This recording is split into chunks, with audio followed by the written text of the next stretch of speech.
Cyberpunk 2077's long-awaited update optimizing the game for the PS5 and Xbox Series X will be available today. Patch 1.5 is a major update that's available on all platforms with big changes to gameplay alongside next-gen improvements for the Xbox Series X and PS5. The next-gen console improvements include ray tracing support for Kelvin's resolution with dynamic scaling, faster loading times, and a variety of other visual and technical improvements. On the PS5, the update also includes support for the adaptive triggers, haptic feedback, and even the speakers on the DualSense. There will be performance modes and ray tracing modes on both the Xbox Series X and PS5. Performance mode offers 60 FPS at 4K resolution, whereas ray tracing mode is 30 FPS at 4K, with local ray-traced shadows. Xbox Series S will only have a performance mode offering 30 FPS at 1440p. The patch is around 50 GB for each platform, and if you're playing on PS5 you'll have to manually select the new PS5 version and reinstall the game fully to get the latest improvements. You may even need to move your game save manually too, as PS5 players are currently playing the PS4 version of the game. There will also be a 5-hour free trial of Cyberpunk 2077 available on PS5 and Xbox Series X until March 15th, and any progress you make in the trial will carry over to the full game if you choose to buy it. As of this writing, you can get the full game for cheaper than normal on consoles, as it's on sale for $25 on the PlayStation Store and $30 on the Xbox Store.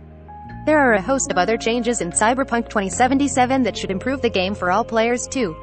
CD Projekt Red has reworked the perk trees for Cyberpunk 2077, with changes like abilities to survive final blows and a working throwing knife. NPCs have also been improved to make them more effective in combat. With improved animations, there's even big GTA-like changes for crowd behavior where NPCs can pull guns, fight with each other, or react to how you're driving. Speaking of vehicles, all bikes will now feature glowing wheels that you can activate, and there have been a lot of improvements to how you control vehicles to make braking better, suspension more realistic, and even the ability to do burnouts. The general economy in Cyberpunk 2077 has also been rebalanced with more cash for missions and cheaper cars. New weapons will also be included as free DLC in this 1.5 patch, and they include new scopes and new muzzle brakes. Other big improvements include the ability to change V's appearance mid-game, with lots of new hair colors, lipstick options, and more. There are also 4 new places to rent as home bases, with the ability to easily redesign apartment themes. CDPR has also teased a bunch of secret editions that are part of this patch, which will likely please Cyberpunk 2077 fans. However, some secrets won't be available to PS4 and Xbox One players. According to CDPR's patch notes, added a few secrets in Night City to be discovered by players. Due to some technical challenges, this change is not available on the previous generation of consoles.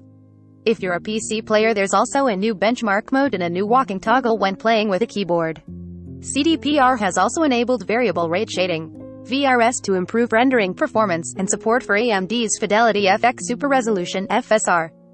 Cyberpunk 2077 launched in an infamously buggy state, and CDPR has released many post-launch hotfixes and patches to improve things. However, it's been months since CDPR last released an update. The most recent one is September's patch 1.31, so this new major update should come as welcome news.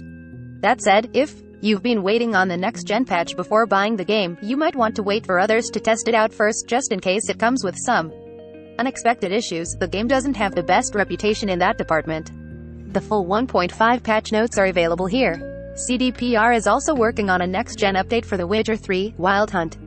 Like the Cyberpunk 2077 update, The Witcher 3's was also supposed to debut in 2021, but it's now scheduled for the second quarter of 2022.